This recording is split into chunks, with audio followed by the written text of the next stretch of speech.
Thank you for purchasing the Pumpkin Patch Character Rig Collection. This collection comes with 3 individual rigs. If you've purchased one of my rigs in the past, the rig setup will be very familiar to you, and easy to navigate. There is a unique rigging technique with these rigs that I would like to show you in just a minute. But first, let's walk through the basic UI for the rig so you can get animating. This first layer, Global Light, handles all of the lighting on the character. You can turn on or off the pumpkin lighting to give it a 2D or 3D look. The lighting is currently set to 3D. You can adjust the basic color of the light on the pumpkin, as well as adjusting the color and position of the external rim lighting on the character. By rotating the global light layer, you can change the angle of the exterior lights. The next layer is the face perspective layer. This gives the pumpkin some perspective rotation using a displacement map to distort the artwork. Layers 3 and 4 control the eyelids.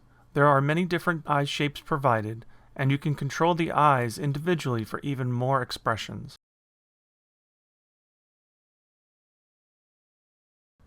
Layers 5 and 6 control the pupils.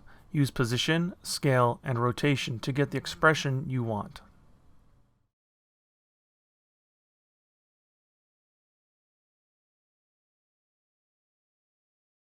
Layer 7 turns on and off the jack-o'-lantern glow.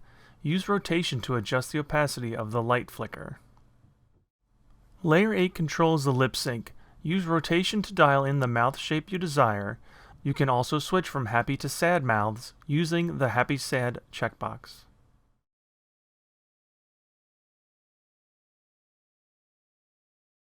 On Layer 8, I have added markers with the values of each mouth shape for reference.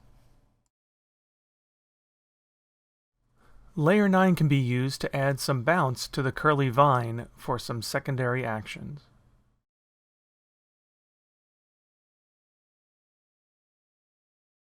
Layers 10, 11, and 12 are used to deform the character's body.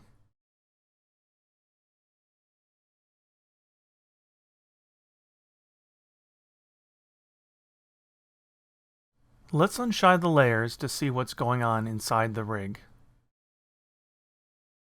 Double-click into the Pamkin Master Comp. Here is the unique rigging technique I did for this character. I expressed shape layers to animated masks and used the expression value at time. This way I could build out all the animated elements without using Photoshop to create them.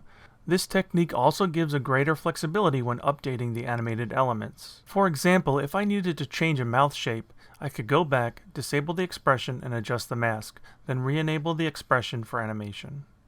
Another benefit to this technique would be to add new mouth shapes for expressions that were not conceived at the time of when the rig was built.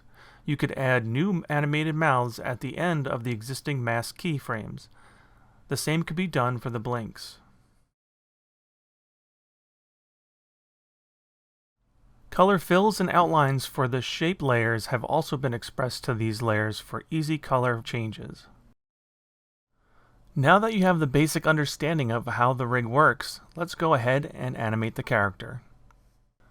I first like to set a string of hold keyframes down the timeline. This gives me a clear visual representation of where the action starts. This also helps prevent any stray in-betweening that might happen from the previous animation's linear keyframes. Next, I start planning out the large movements of the body. Use layers 10, 11, and 12 to deform the body.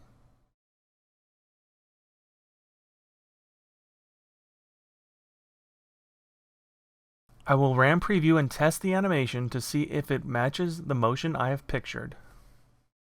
The motion looks good. Now let's layer movements on top of the basic bounce of the character. When layering animation, it is good to offset the keyframes from one layer to another. This gives added overlap to the motion. This makes the motion feel more organic and less computer-like.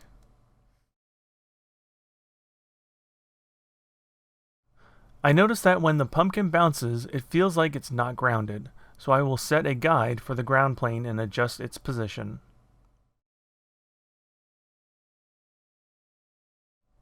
Once again, let's RAM preview for the results. The motion's looking great. Now it's time to add facial expressions and some perspective change on the face. As you can see, I'm using rotation to dial in the different blinks. This way I can use the plus and minus hotkeys on the number pad to speed up the process. I'm adjusting the pupil's position to accompany the blink animation.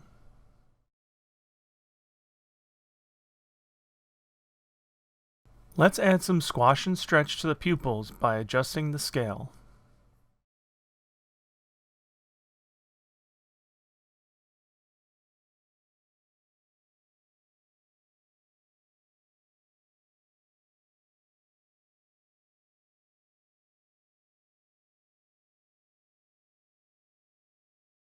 And now let's RAM preview the animation.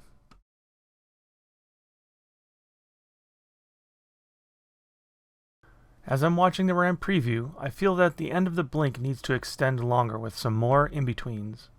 So I'm adjusting the keyframes.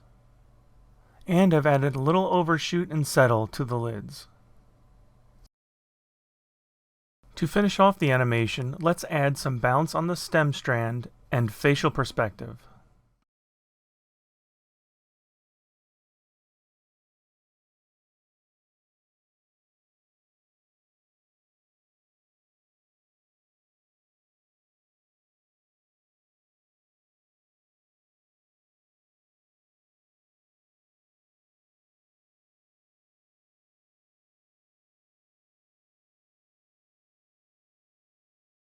It feels like the facial perspective can be pushed more. Let's exaggerate the movement. And finally, let's add some mouth movements. If I had an audio track to match to, I would most likely have done lip sync first. This way I would be more familiar with the audio by the time I would want to act out the animation.